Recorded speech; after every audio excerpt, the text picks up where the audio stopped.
Well, hey everyone, welcome back to the Holy Podcast, which I have to admit is a funny name for a podcast. It's based on the series we're in called Holy, so it's not, the podcast itself is not holy, but so anyway, today we're joined by two regulars with Pastor Anthony and Pastor Chris, and now today Stacy is with us. And so I'm not going to introduce these guys because I did last week, but Stacy, actually, I don't even know the title of your position. It has changed. Yes, we recently changed it to Director of Hospitality. Director of Hospitality. Yes, okay. so all things guests, just making sure everybody has a warm welcome and then helping them get assimilated into our church. So. Awesome. So today we're going to be talking about calling and the purpose of our lives. That's what the message was on Sunday. And interesting enough, like I think the first angle I want to come from is it might seem like it's going against what I taught, in the sense that I think most people, I started off the message on Sunday and I'm like, do you guys believe that God has called you to do great things? Mm-hmm. I think there's like kind of an inherent insecurity in people mm-hmm. that they think in their minds, and maybe I'm wrong on this, but I don't think I am. They think like, oh, directors and pastors and staff at church, they're called for great mm-hmm. things, but we're not. Like somehow our calling is different. So what might seem like it kind of undermines that idea. Like I was trying to explain that that's really not the heart of God. But right now we have 4 people that are directors and on staff. Right. So it might seem like, well, this is going to be an odd podcast. But I actually want to highlight the fact that all of our callings have looked different in mm-hmm. different seasons of our lives. Mm-hmm. Because like right now we're in a place where we are in full-time ministry. This is what God has uniquely called us to do. But even in our lives, there's so many different callings, from callings to be parents to spouses to friends, siblings, but then in different seasons. So Stacy, I'm actually going to start with you because your position even here at the church has transitioned this past year. Mm-hmm. And I remember, you helped me on the timing of it, but within the last 12 months, you shared a word with our staff that God had put on your heart that this was going to be a year where you're going to be taking some steps of faith. Mm-hmm. Yeah. And I took that to heart. Like I jokingly said it, but it was true. Right. Like you said it, I was like, interesting. I wrote it down. Like, I'm going to make sure this happens. Yeah, right. Exactly. Like Stacy's going to take steps of faith. And so, but I mean, I just even want to talk about that because so I'm going to talk about your life for just a moment. So you went to Bible college, right? But just talk about the progression of, like, give us the Reader's Digest version of it. Even as I say that, does that mean anything to this generation? To me, it does. My mom reads them. Okay. Do you? Does that mean anything? I understand what it means, but I think anybody younger than me probably doesn't. Okay. Reader's Digest would take longer articles and they would make them shorter, so it was like easy. It's the dumbing down of them, very much. But anyway, okay, so share us the short version, the TikTok version of your life, where you went to college with one idea, and then there was like the calling change, and then life went a different direction, and the calling changed. You know where I'm going. I haven't prepped you for this, but I think you're able to do it. Yeah. So at 19, I felt called to ministry as a whole. And so I went to Bible college with the idea of youth ministry. So my degree's in youth ministry. I was like, I'm going to do youth ministry forever. You know, when I graduated, that's what I thought, you know, I was going to do. But then I became a youth director, but then I got married. So then I moved away from that position, from that area. So then I had that calling to be a wife. I'm still a wife. And during that season, I didn't work in ministry. So it was kind of a challenge to think through, like, man, I struggled. What is my calling? I feel like I'm supposed to be in ministry. What is God calling me to? And so just really diving into him. And then I got the opportunity to start on staff here. And I think I've had 3 or 4 different job titles working here. But with each step of the way, it has almost been like God has called me gradually into that next season. So I started out as an event coordinator, helping get services set and ready, because we were going to do 3 services at the time. And then became an assistant, and then got to take over the assimilation. And then going into this year, it has been crazy how I feel like my calling has shifted a couple of different times. Just about a year ago now, I came to you and I was like, I feel like God's calling me to teach, and was not something I ever would have thought that I was going to do. But I was like, I really feel like this is God's calling on my life, and got to do that. And I really do feel like I'm living in that calling, being able to do that. And then it shifted again, and I took over more ministries and leadership and everything. So it is cool. And even within that, I've had a child, and you know, our daughter's 8, but I'm called to be a parent. So I think it is neat to see how I thought I was going to be in youth ministry my whole entire life. And now I'm like, I don't want to be in youth ministry. I love being able to welcome and help guests get acclimated to the tree. So as I said this, you said Bible college. All three of you went to the same college, I right? was Yes, going to we point did. that out. I'm glad you did. Yeah. At the same school. Malone, Uh-huh. right? Yeah. Which is so strange. We were just talking about this last night. Anthony came over last night. I was like, we have so many staff from Northeast Ohio, but even specifically, you three are from the same college. Yeah. That is really It is interesting. wild. with no connection outside of that. Right. Right. Yeah, you came here because of marriage. You came here because of marriage. Right, yep. You came here because God uniquely called you. Right. You can talk about that here in a little bit. Yeah. Okay, so Chris, your journey in many ways is similar, Very similar. to Stacy's in that you went to Bible college, but then didn't initially go directly. You went into ministry initially, but then had the season you stepped out. You didn't go into ministry directly.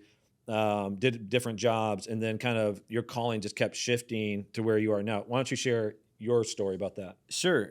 So I too felt like God was calling me into ministry. I was probably about 17 or 18 years old, and just did not know what that meant though. And I know this stems into a lot of what your message was about, but had a lot of insecurity about what it meant to do ministry in any sense of the term. So I wasn't quite sure what I was doing or what I wanted to do with ministry. So went to college, fell in love with studying scripture and the idea of theology and all of that. So I loved my college years. Had thoughts of, after a little bit of time, after a little break, going back to seminary and becoming a professor. Never envisioned my life in pastoral ministry or church ministry. And so I left college, got a couple jobs. I worked construction for about 6 months. I did substitute teaching for a while, and then I got a job at juvenile court where I did clerk work. So like I was just keeping books, keeping records, and so just had some random jobs, just trying to fulfill my calling as a husband and a father, to take care of our finances and whatnot, while I figured out what in the world I was doing and what was going on with my life. Finally found a church down here. We landed here at LCC, and I was working at the time, and I was like, man, I've always loved ministry. I've always loved being a part of youth ministry. So I think I started volunteering with you in the youth ministry, and then I was just like, you know what, like I am in a place of extreme discontentment with the career that I have. I have this background. I would love to explore what this looks like. And so I approached you, and I think I approached the lead pastor at the time and just said, would it be possible to have a position, to intern, to figure out what I want to do with ministry? I had been writing. I was writing devotionals and sending it out to the staff at the juvenile court. And so like I always knew I loved creating biblical, like navigating biblical thought and sharing the word of God, but I just didn't know what ministry all entailed. So internship, and that whole process was revealing in the way that it was revealing that as God opened different opportunities up for me, it wasn't what I expected it to be. Right. So I had no background in media and technology other than I loved art. I was big into music, so like loved playing in bands and stuff like that. But otherwise, like no real background in graphic design, no real background in all of the things that when you finally came to me and said, hey, we think you can build this department for us. I was adequately unprepared for it. So like I'll just say it that way. But just knew that I felt called to the tree. It was LCC at the time, but felt called to the ministry, loved being there and loved being a part of it. And I was just willing to do whatever I felt like God opened the door for me to do. And I wanted to serve the church in that way. And God has shifted he kept me in that for quite some time. I think I did that for 11 years. Always in the back of my mind, this idea of, I love teaching the Word of God. I love reading the Word of God, studying the Word of God, and I love the intellectual side of faith. And so I really wanted to develop that and pursue that. And I think I came to you and I said, hey, I don't want to do media ministry forever. I said, I will always serve the church in whatever way you guys need me to. But I'm going to start going back to school and start pursuing this. And you're like, well, I feel like we've been sensing the same thing. He's like, and you said something about moving me over to what I do now in biblical education. And so that is kind of how I've landed where I am now, where I'd say I'm in the place where I feel like maybe I've always been built for, if that makes sense. You know what I mean? Absolutely, yeah. So, but it was a process. It wasn't overnight. I mean, I said 11, 12 years. Right. And that's on top of all the schooling, everything else that I've done with it. So it's been a process.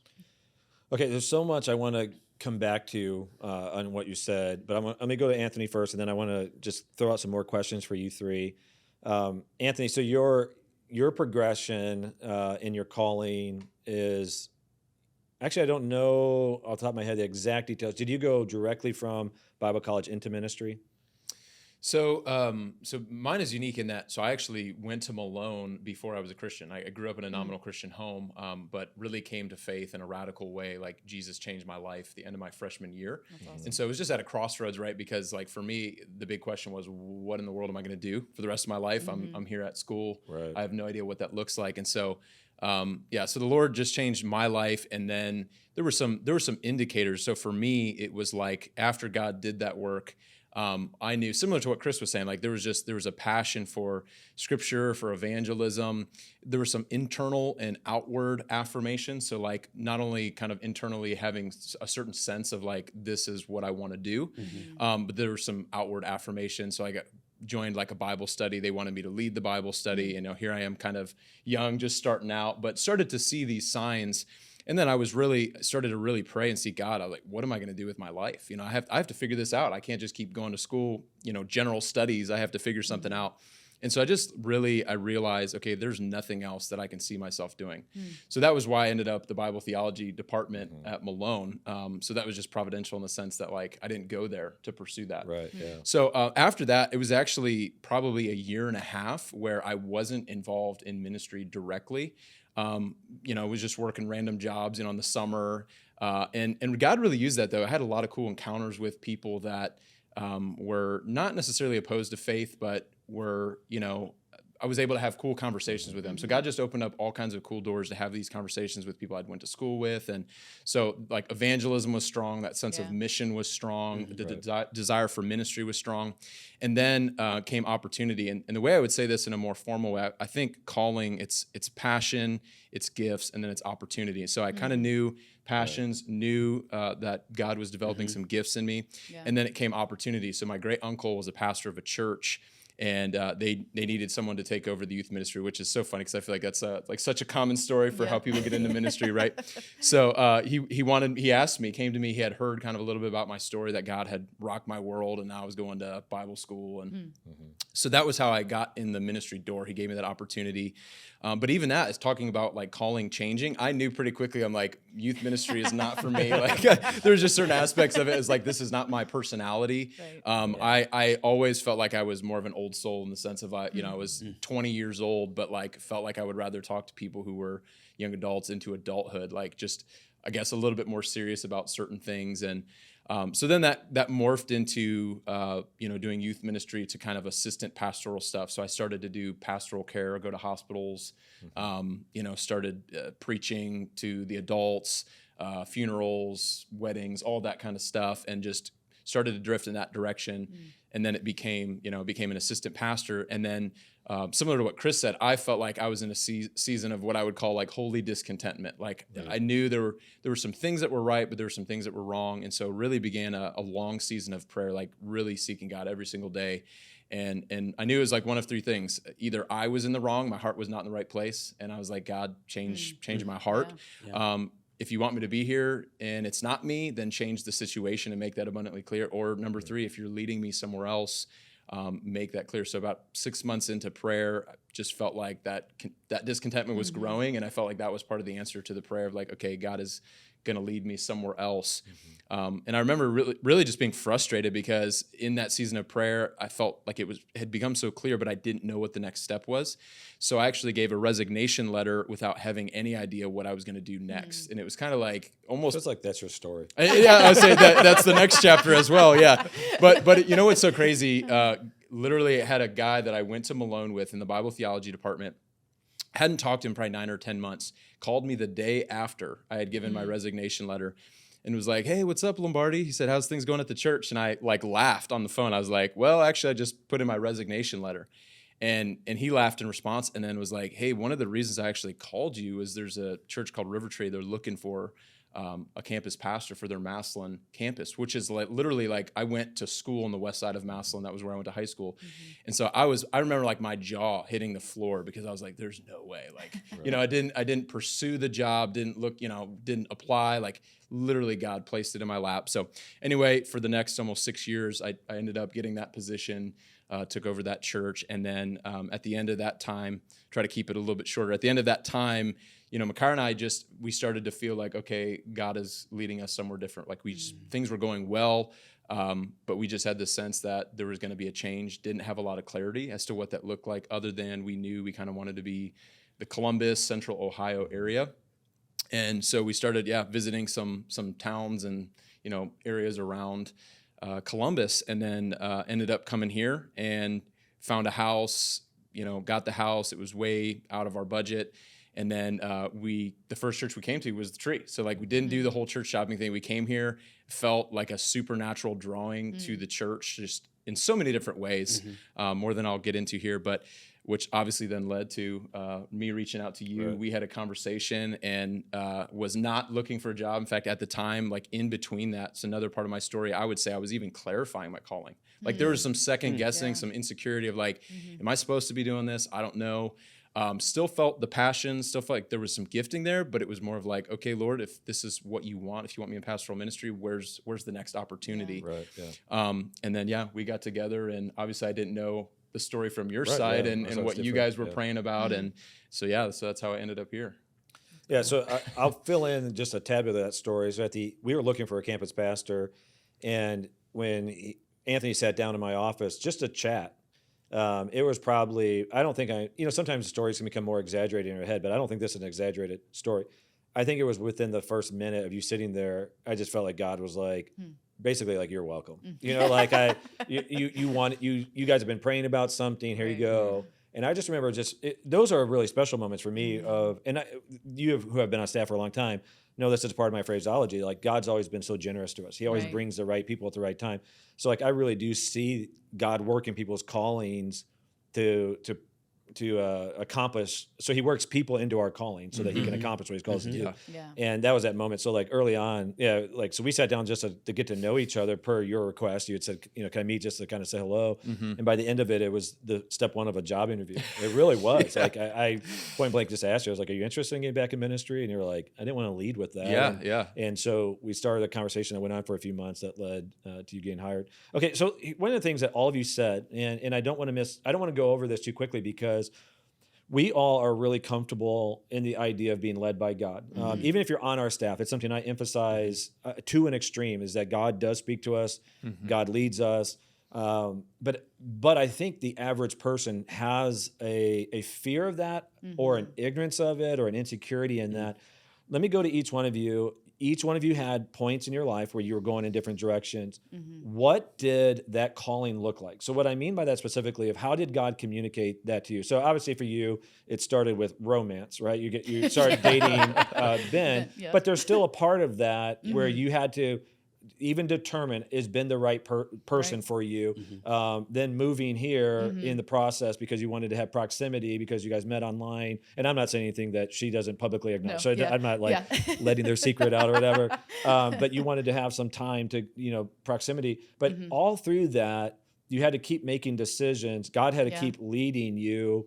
What does it look like to you personally to hear from God, to be directed by God? You guys these two have used the idea of discontent. I think that's a strong thing that God uses, but there's also peace. But what does it look like for you? And then I'm going to follow up with you guys the exact same question. Yeah, I think just in those moments when I know I'm pursuing after God, so there might have been some discontentment with some of it, but just even with, marrying Ben, it was like, he met my list of, qualifications, of course, but like even just through prayer and through other people encouraging me. But I would even say that when I first moved here, I was a substitute teacher and I had other ministry opportunities. Like there were other churches that asked me to come in and interview.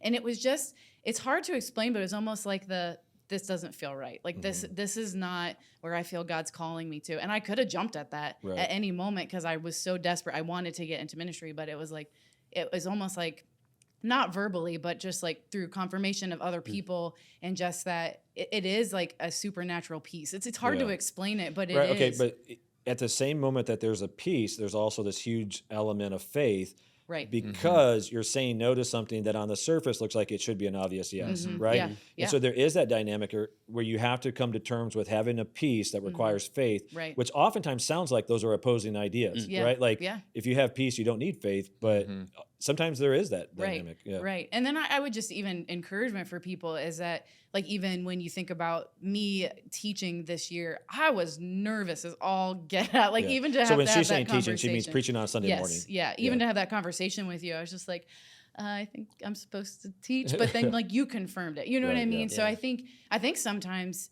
God knows our personalities well enough that He knows how we do hear Him, how He speaks to us. But then, like, I know sometimes for me, He knows, like, you just need that other person, that verbal confirmation to say, like, yeah, person of wisdom that I know is going to speak that truth. But and then just taking that step. But then when you see what God does in the middle of that, then I think it almost like it ignites even more of that calling Absolutely. within you. So let me speak from my side of this equation. So there's the obvious. So Stacey came on staff, and like she said, she was on staff, and then she had cadence, and she was off staff for a little bit. Then she came back on in a part-time role, then a full-time role. Like you've had multiple different positions. Yeah. You've been a part of our community for a long time, though. But this year specifically, when you said God has called me to take steps of faith, like you believed He gave you a prophetic word for that, like Right. for this year. And I take that to heart. One, because I trust you, but I take it to heart so that later on when I'm thinking things for you, because if you don't know Stacey's personality is Stacey doesn't love change. No. Like that's not your bent. Very, disciplined, systematic, likes to build, this is the rhythm of life, is Right. comfortable there.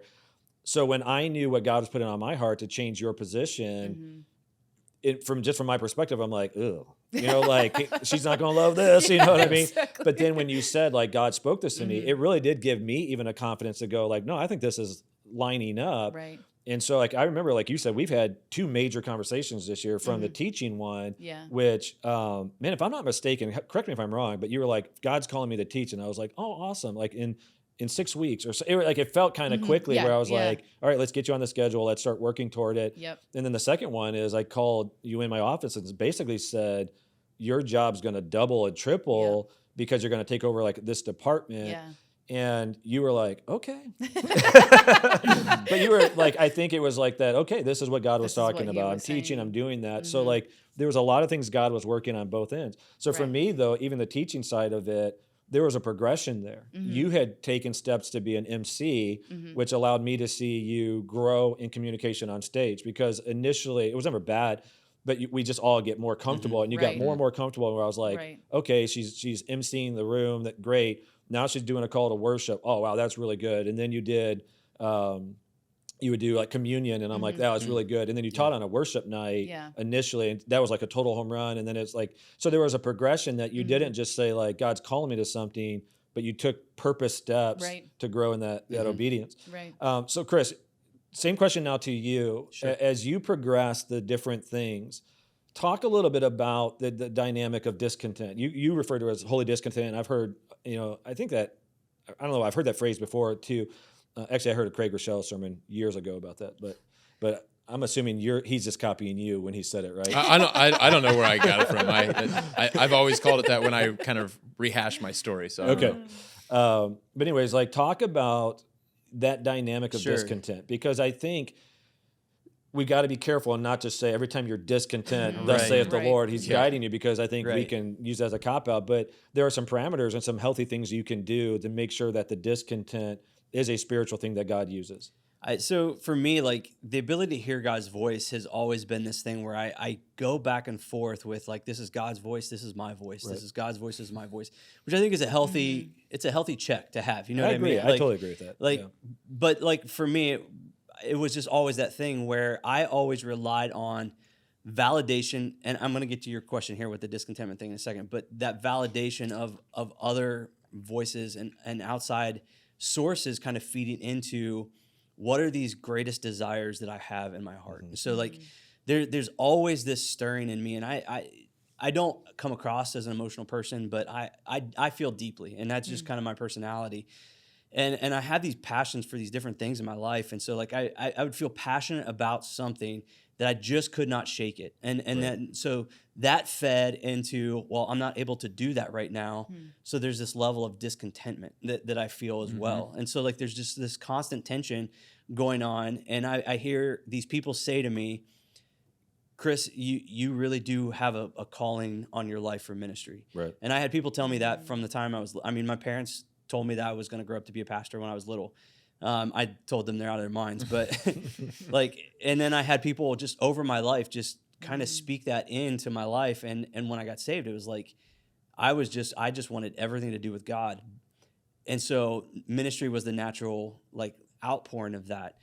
So I say all that to say, like, my desires and my passions have really shaped everything. Well, when I hit this moment in my life where I'd walked away from what I felt like God had called me to do because I wasn't sure what it was. I didn't know what it looked like. Insecurity drove me to this place where I don't feel like I was disobedient to God. I just didn't feel like I was there yet. And God was preparing me for whatever it was next. But then he started to stir in my heart while I'm doing this job at the courthouse to begin to write devotions, to begin to send them to the other staff members, to have conversations, to bring Bibles to the staff members, and just start doing these different things. And it was in that moment where he also transitioned me to a position where I stepped out of the youth ministry for a season. I don't know if you remember this, but I took a job on nights and weekends. It was the most miserable thing I've ever done in my entire life. Parole officer. Yeah. That, so I worked as a surveillance officer, which means I was visiting people's houses, doing drug tests, doing like all these different things. But it worked from 2 p.m. to 11 p.m. Tuesday through Saturday.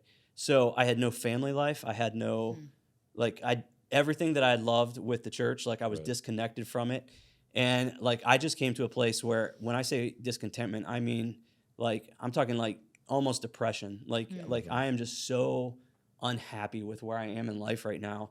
And I stuck with it for probably another 2 to 3 months until I got to the place where I was like, something has to change. Like I have to pursue something different. And God, through that time, when you're a surveillance officer, you have a lot of time in a van by yourself. So you get a lot of time to pray, to think, to process through all those things. And so it was just like, I have this degree in Bible and theology. I've always wanted to do something with it. What if I just take some time and explore what that looks like? And so having conversations with Cassie, like that's kind of opened the door and conversation with you guys, that opened the door to that. So that's what discontentment looked like for me. That was a long answer too. No, that was a great answer. Okay, so that's one form of discontentment. Yours is a little bit different in the sense, so he's not doing ministry, realizes I need to be doing ministry. I'm discontent. You're doing ministry, doing it well, specifically at your last church, healthy, growing, all the markers that a pastor would look at and say, this is what we desire. This is what we strive for. And yet, even in that, discontent might be too strong of a word, but it is. There's something where something just became unsettled.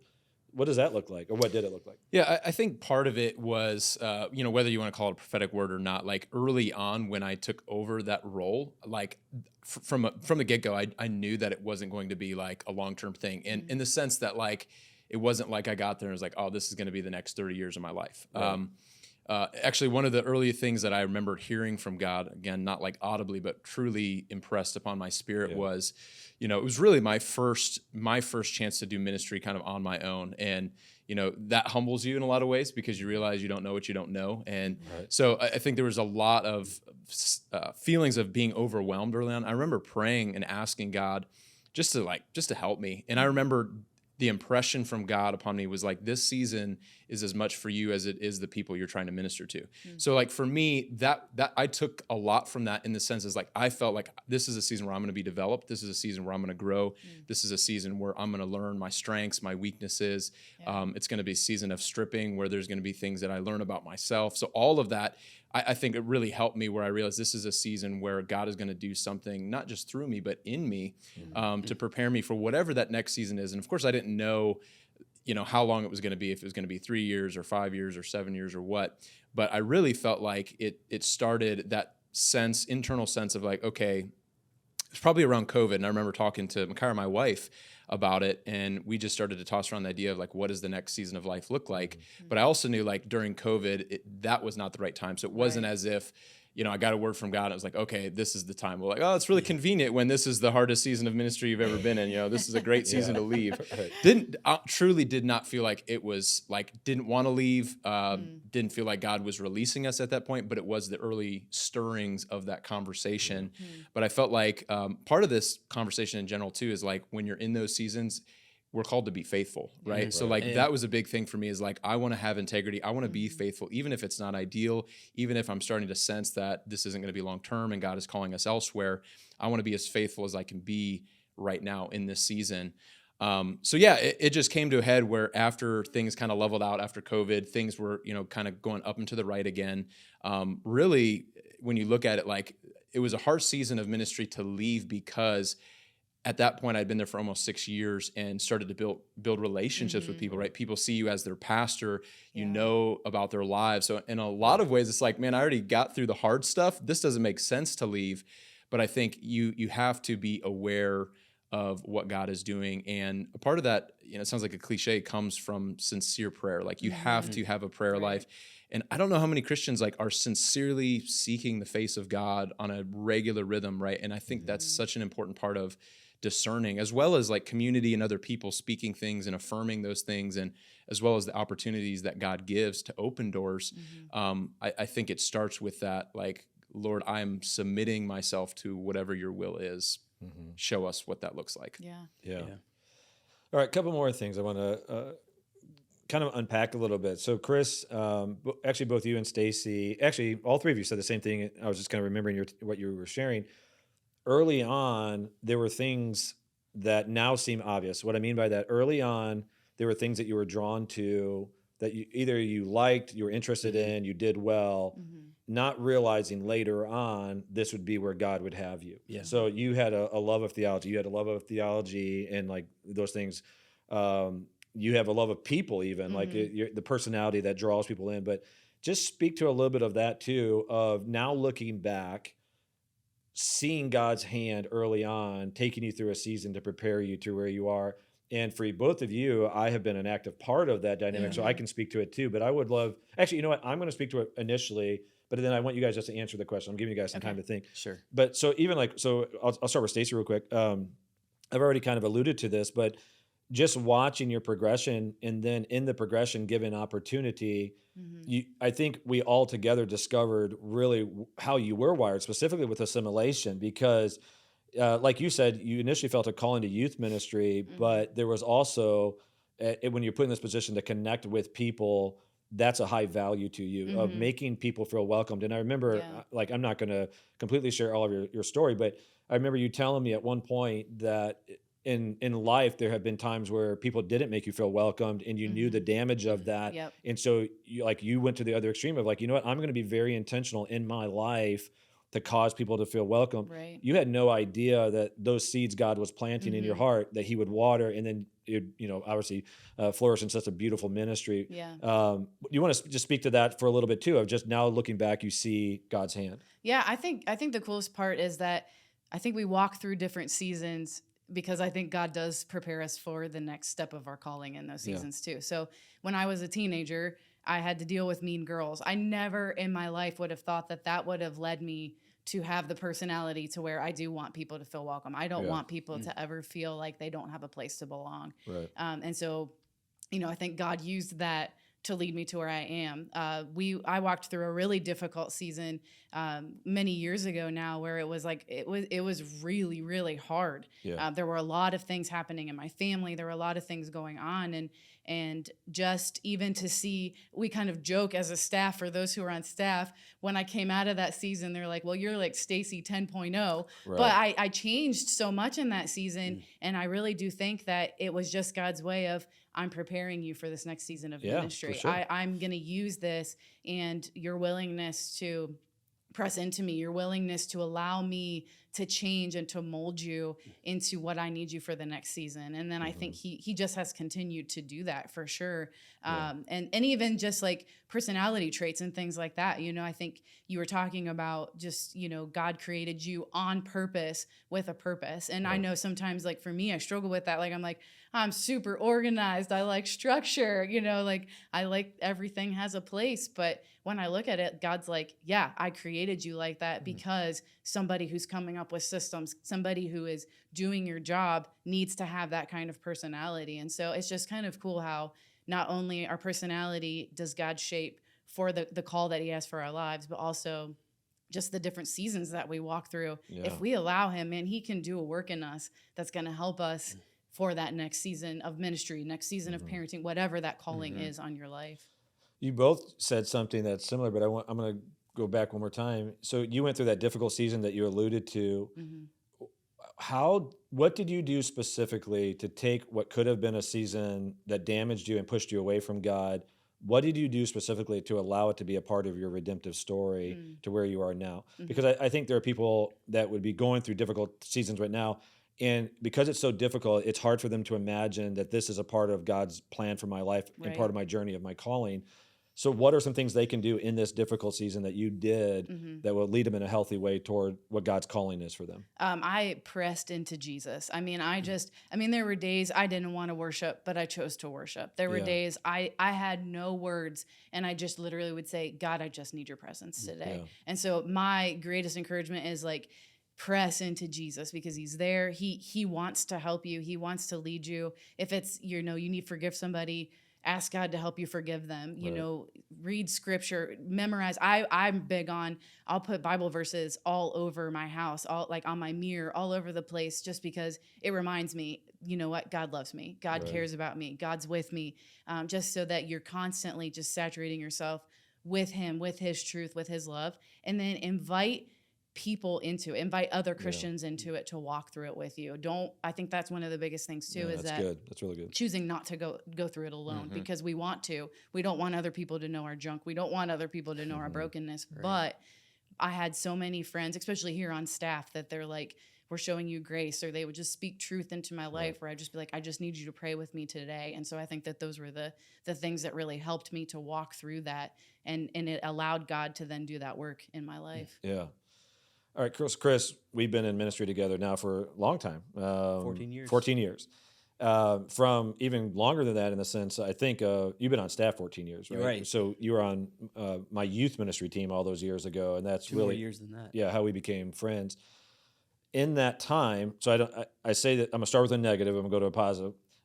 Who you are now is dramatically different than who you were in the sense of there were some things that God put into your heart, but you had to develop them. Yes. So sometimes people can look at a calling and think it's a calling if it's easy, but I would say it's rarely that case.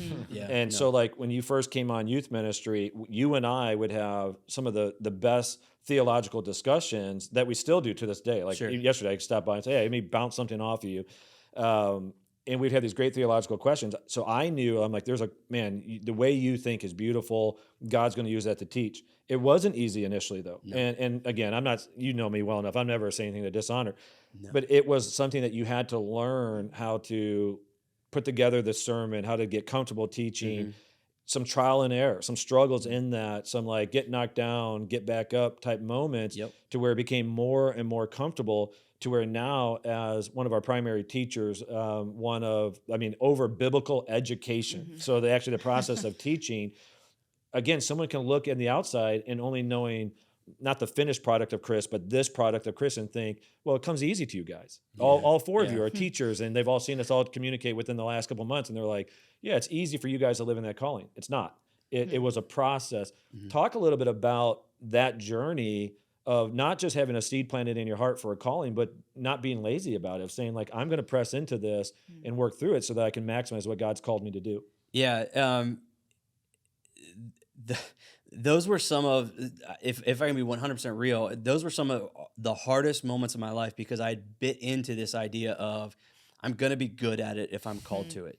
Right. And so like, and there is a sense of like, there has to be like, I think a seed of a desire to do it, but then also a seed of like, there could potentially be some skill there, but navigating through the process of the failures that I had and the hard conversations that we had and the process of all of that. And then just deciding like, no, this is the calling that God has on my life. I'm going to do whatever it takes to not just to be successful at something, but to be faithful to this calling. And so to be able to step into it's practice. I mean, I remember those early conversations. There was, so my epitome of failure in my ministry career. This story stands out to me as if it was yesterday. So I'm standing on stage in youth ministry teaching about prayer, and there were no words coming out of my mouth. So like when people talk about getting up in front of people and having like just standing there and staring at people, like they have that as a theoretical fear. That really happened to me.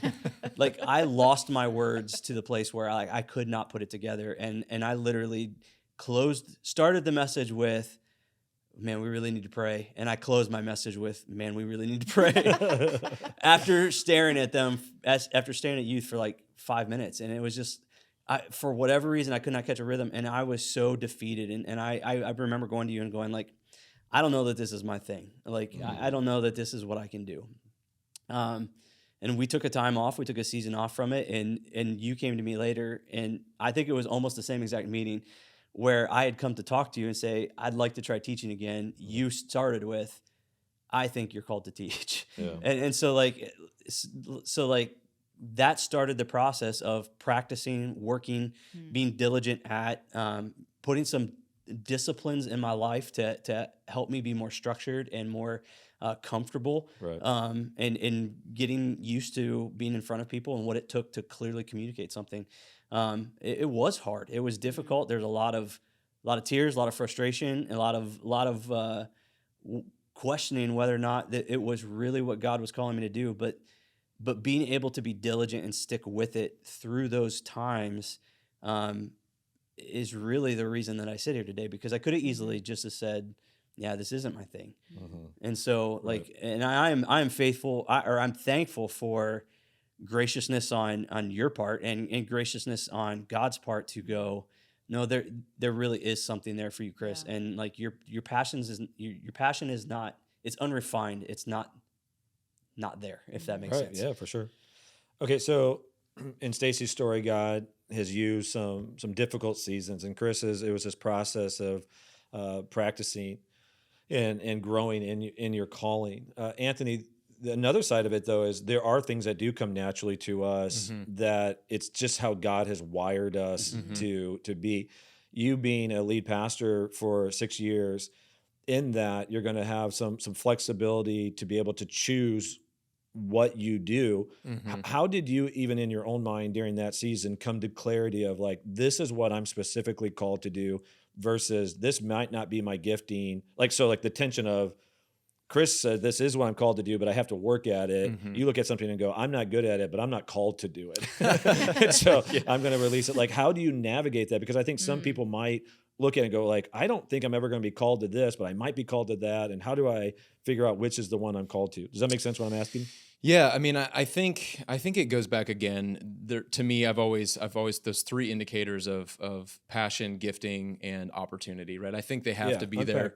Okay. So obviously, passion is like, I have this desire. I mean, and here's the thing: like, you have people that have a passion to do something, and then it's like the gifting's not there or the opportunity's not there. You know, like just watch American Idol. Yeah, exactly. Like, so I think your question is hard in that, like, even as Chris was talking, right? Like, there's that. Initially, it's like, oh no, the gifting isn't there. But had you not refined it and had you not persisted in it, like then it wouldn't have come to light, right? So I think there is a difficulty there. But even with you, there was people that were outwardly affirming you. So like one failure doesn't, it's not the totality of who you are and what you're called to do. So I think that's a part of it. And that was even a part of my story, is just realizing like, okay, there's things that like I'm okay at, or there's things that like I'm good at, but I'm not great at, and you have to refine that. But I do think, those three things are big. So passion is like, man, I feel like God has put this in my heart. And again, that needs to be vetted with prayer, because, we live in a culture where passions run wild and people are led by their passion. So we have to even be careful with what we say. I would say a passion that is geared towards honoring God and furthering his kingdom. Like ultimately, you can kind of check yourself and ask, what are my motivations here? The passion should be oriented around, I want to honor God. I want to love people well. I want to be a part of something that's bigger than myself. So I think there's passion. And then I think gifting is like, when you start with a passion, you start to do those things, people outwardly affirm you in them.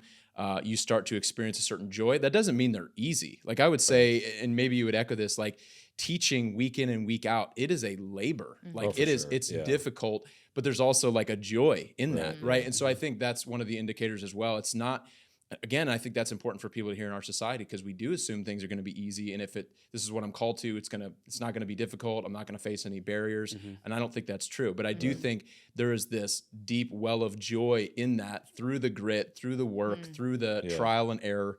And then, opportunity. And I think part of that is the outward affirmation of people seeing things and giving you the opportunity. But the other part is the supernatural, like God is opening doors and God is supernaturally leading you. And I think one of the most important things, as I've even been hearing you guys speak, is one of the indicators is like, are you willing to take that first step without the whole picture? Because again, I think with calling, we think it's like it's a beeline right to the ideal situation, and that is rarely how calling happens. It's like, are you going to be faithful in this situation? Are you going to do the things that I'm calling you to do? It might not be the whole picture, but as you do that, as you're faithful, God continues to show you the next step, continues to open the doors. So I think that's where people have to start, is what is that first step here and now that God is leading you towards. Yeah, that's really good. Okay, one of the misconceptions that I think people have with people on staff at a church is they don't recognize the insecurity that we all battle. I've often said that, like so on Mondays we have our staff time. We're going around the circle and we're talking about life. I've often thought, if we could record this and put it out on social media, people would be shocked the amount of insecurity that people that they know they're called, they know they're in the right place. I mean, all the things that we've talked about. So like it can come across, we just talked about all those things. And so the image is like, and so we walk through life just knowing without any insecurity that and yet every single one of us battle it. I alluded to it on Sunday in one of the services. I don't think I did both, where I said, like, it might shock people to know that how much I battle insecurity, even on Sunday mornings at times. And my wife can attest to this. And this is not like false humility. There are just times I'm like, good grief. Like, I feel like God's given me a calling, but more often than not, I'm like, I just don't know that this sermon's going to be good. And I don't know, it feels at times too complicated, at times too simple, at times, I've said this before, and so like, there's like that insecurity. And I think people would be shocked. So I said it at one of the services, and this old lady came up to me and she almost rebuked me. It was pretty funny. In a loving grandma rebuked sort of way. She was like, first of all, she's about this tall and talking quiet. So we got, I got close to her, but she's like, you should never be insecure. And I was like, thank you. I was like, I feel like you're mad at me. But anyway, but we struggle with insecurity. So let me kind of toss that back to you guys. Like, what does that look like in ministry? What is insecurity? Because again, on one side, I can have competing thoughts going on. I am 100% convinced I am exactly where God wants me. I am completely insecure in operating where God wants me. That tension. Let's go reverse. I'll go Anthony, Chris, Stacy on this one. Well, first let me say, I think there's actually a grace of God in the midst of the insecurity, and here's I'll explain that. Because I don't want to say like insecurity in and of itself is a great thing and you should all long to be insecure. It's not at all what I'm implying. But I think there is it reminds me a little bit of like the Apostle Paul when he's talking about kind of the thorn in the flesh, where it causes a level of God reliance rather than self-reliance that I am thankful for, because I think the other side of this is where you have such a level of self-confidence. It boils over into pride and arrogance and self-reliance, where because you're gifted, because you're competent, you can do these things apart from the Spirit of God. And that was a realization that I had a couple years ago, is like, I can get up on Sunday morning and deliver a message apart from the Spirit of God, and people might applaud me, but there ultimately is not going to be any fruit. There's not going to be any power behind it. And so for me, like, there is a gift a little bit in that insecurity of like, it reminds me, like, apart from God's work in this and in my life, and apart from 100%. His leading, like, none of this matters. Like, I'm not going to be able to do it. So that's my perspective on it. I think just the other aspect is we are human beings, and just because we're people who are striving to be obedient, striving to be faithful, nowhere does it say in Scripture that you're not going to, battle with your own inadequacies. And again, to me, a part of that is like, we're talking about the sufficiency of God, not the sufficiency of ourselves, right? When we're talking about serving God and furthering the kingdom, I think so much of it is like just a cultural perspective of we think in terms of like the all-star team, right? God is picking the best people and, he just lets them go. Hey, go do your thing. I created you this way. You're created to be a victor. And in reality, it's like, no, like God God, it's his power. It's not our power. It's Right. not our ability. Yes, he's gifted us, but apart from him being the source, it's not going to matter. Yeah.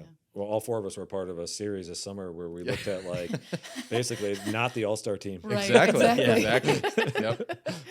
Chris, how about you? There's a concept of battling insecurities. So I think insecurity comes in a few.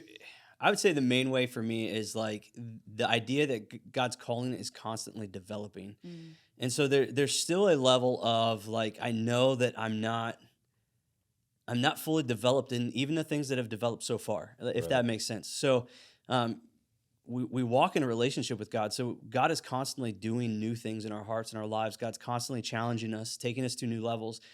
And so each step, there's this place of like, which is a beautiful thing. Like it's awesome that God constantly does that. But the level of insecurity comes as, well, will I rise to the next challenge? Does the work that I do does it meet and accomplish what God wants me to do in being faithful with it? And so there's just this underlying voice in my life, at least, that of like, man, you just didn't quite do enough for it. And so like Sunday morning or Monday mornings are probably Monday mornings after I teach are the worst days for me, because I'm like, I could have had 50 people come up to me on Sunday and say, man, that was an amazing message. It did this, this, and this. There's always that question in my mind of like, if I'd have just worked this much harder, if I'd have just said it this way, if I'd have changed this, man, it would have been more effective and better. Yeah. And so like that really drives insecurity in my areas of ministry, if that makes sense. So like, could it just have been better, and would have been more effective if it would have been better? Sure. Yeah. You talk about a year where insecurities have welled up inside of me. It is interesting, though. When I think about it, a lot of times I can equate insecurity with comparison on my end, at least. Especially like when I knew God was like, yeah, you're going to start teaching on Sundays. I was like, me? I was like, do you see these these incredibly talented, skilled individuals who know their Bible, and I'm just scratching the surface of mine. And every single time God's like, yeah, you Stacy, and so I know a lot of times for me, it is that comparison of like, well, I'm not as good as this person, or I'm not as gifted as this person. And every single time God's like, but I didn't call you to be that person. I called you to be Stacy. I called you to be the person that I created and designed you to be. And so I have to continually, for me, go back to that place where I'm like, I'm not Matthew. I'm not somebody else, but I am who God designed and created me to be. But I'm the opposite of you, Chris, where I'm insecure going into it. But then it's like, okay, we did it. Like God knew what he was doing. We got this. We're good to go. She gets done. She's like, I nailed it. I did it. Killed it. Crushed it. Yeah. No, but, okay, so that was one of the points I made on Sunday. Toward the end, I had like the 4 major points where I said, if God designed you, you are perfect for his purpose. There is that dynamic that God doesn't call us to be someone else, right? Because we reach and we connect with different people. I remember when you taught on the Wednesday night worship night, even the response from females was different than I will normally get. Right. There was even though the message I wouldn't say was gender specific, I heard a pastor one time say it's really important for people to be able to see themselves on stage, like to connect with that person. Right. There was just a dynamic with your delivery that I thought, it's so obvious, right? But she's connecting with half of the audience in a way that I'll never connect with half the audience. But then even in that, there's specific personalities that will connect with different people groups in there. I think a lot of people, because they know all of the ways that they feel inadequate, they do feel like I'm not perfectly designed for a calling because they're thinking about it based on the standard of the world. And there's that weird tension. I talked about on Sunday, like we have this culture that's so uniquely designed to create insecurity in us. But let's just talk for a moment again about that. So if we're speaking to people that go, man, I just don't feel skilled. I don't feel qualified. What's some advice that you guys might give to someone like that to help them get past that insecurity that they have, to realize, no, God has actually specifically designed you? Any thoughts, Chris? I would say, I think Anthony said it earlier, and I think it starts with, and honestly, it ends with being faithful. If you feel like God is calling you to do something, taking that step into it, no matter how small or how insignificant you feel that it is, just because you feel it's insignificant does not mean that it's insignificant. Every small, everyday step of faith that you take is a world-changing event in your life and in the life of the people around you. Yeah. And so like I think it starts with that idea of look, okay, God, I may not feel adequate to do this, but I'm going to step into this because I really feel like you're asking me to do it. So I'm going to do it. Yeah. I think it's too just reminding yourself of what God says about you. That's something that I have to go back to continually, is that God says you're fearfully and wonderfully made. Like, I made you on purpose. I didn't make a mistake when I designed and created you.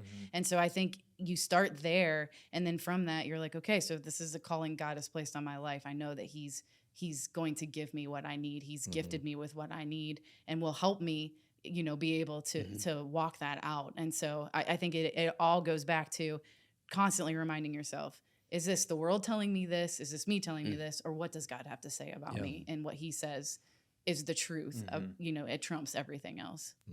Yeah, I mean, to piggyback off that, I would say, like, it's kind of the question of who says, who says you're not gifted enough, who says you're not good enough, almost like unpacking the deception that many of us believe, right? Because we don't realize there's lies that we believed about ourselves. There's lies that our culture is telling us. I mean, you use the example of kind of like the airbrushed, model on the cover.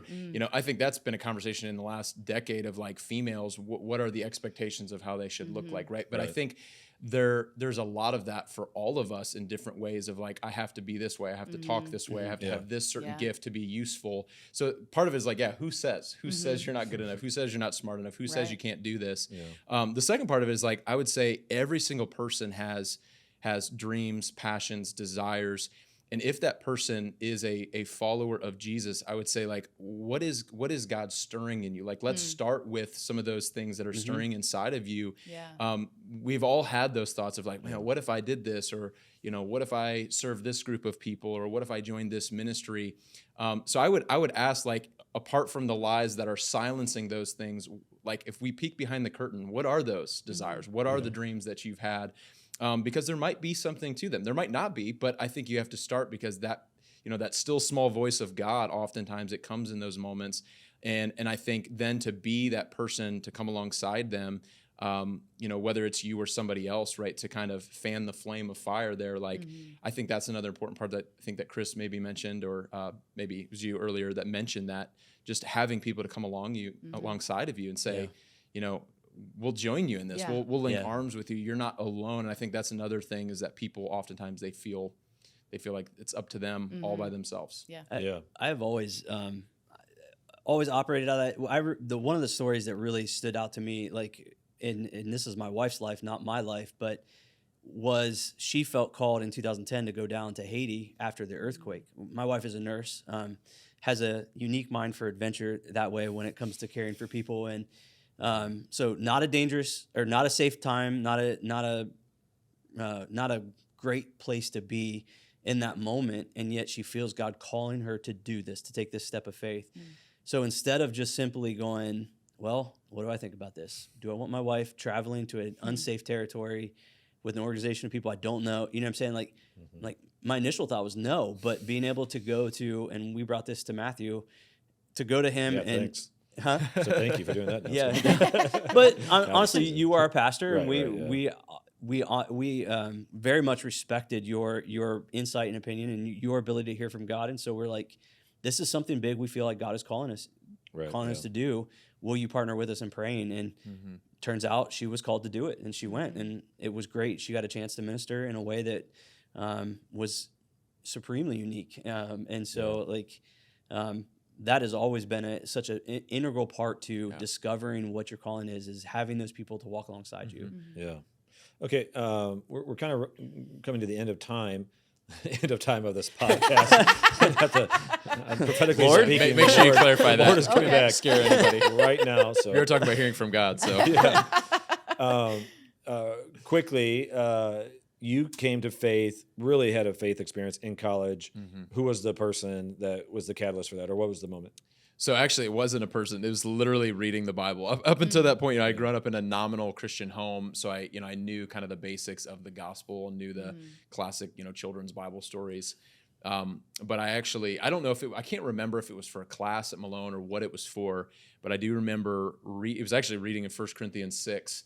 And, it's where Paul's like, do you not know that the unrighteous will not inherit the kingdom? I was in a relationship with a girl at the time, living a sexually impure lifestyle, knew it was wrong, didn't care. Like, it was one of those things. That was the difference, how I explain it, that God, when he saved me, changed my affections. Like, it was like, it didn't change that I knew it was wrong. It changed that I cared that it was wrong. But anyway, read that passage, and it really was like the kind of cut to the heart moment of like, oh man, do I know God? Am I really a Christ follower?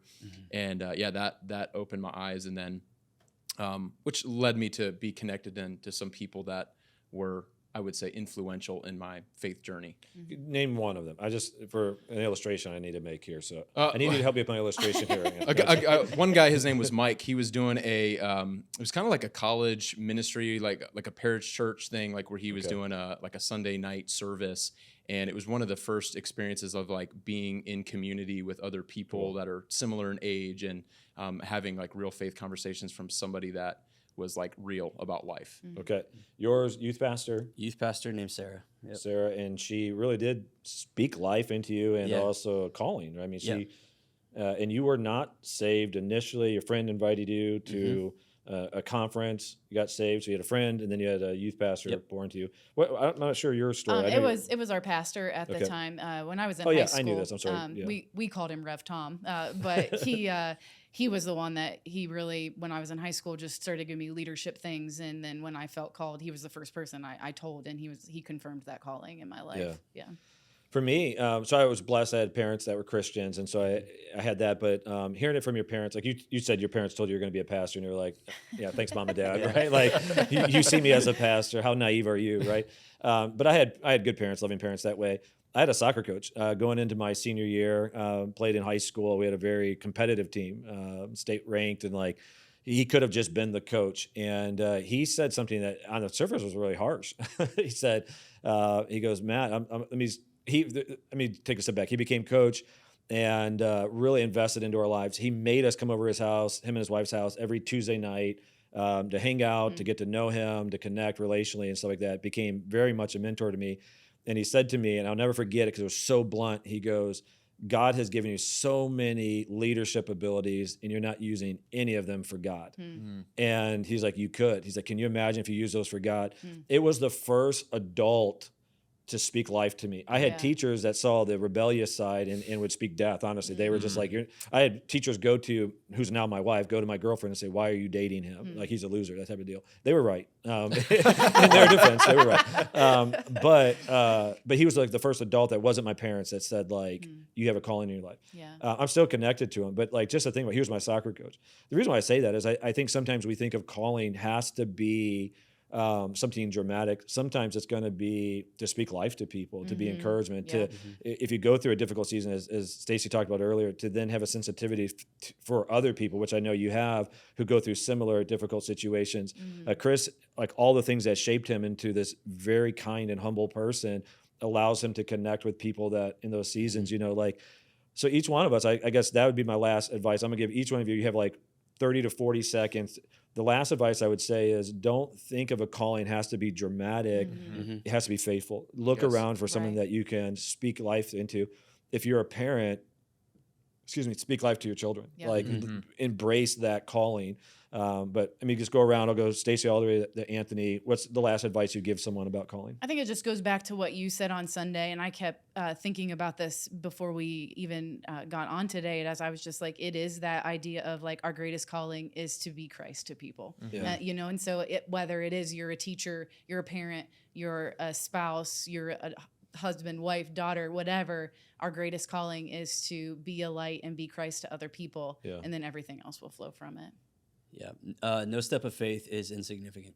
If you hear God call you to do something and you do it, you are being faithful and you are obeying the calling of God. Yeah, and I was going to also echo what Stacy said. Like, I think we just have to understand Jesus' primary call is to love people well and to point them to Him. And it's the calling is not always as glamorous and mysterious as we sometimes make it to be. And so I think, realizing like wherever God has placed you right here now to mix what both of you just said, like be faithful in that, even if it's not an ideal season, look for the people around you that God has given you influence over their lives, love them well, point them to Jesus in your words and in your deeds. And as you're faithful, God will continue to reveal to you what He has for you. Yeah, it was also good. Well, thank you guys so much for today. Thank you for joining us. We always say this: if this is a blessing to you, share it. Pass it on to someone else so that it can be a blessing to them. And we hope that this discussion will just further what God is doing in your hearts and minds. Don't ignore it. God is calling you to do something great. And the greatness is defined by being faithful. Just obey those steps, and you'll see that God has a good plan for your life. We love you guys, and we'll see you on Sunday. God bless.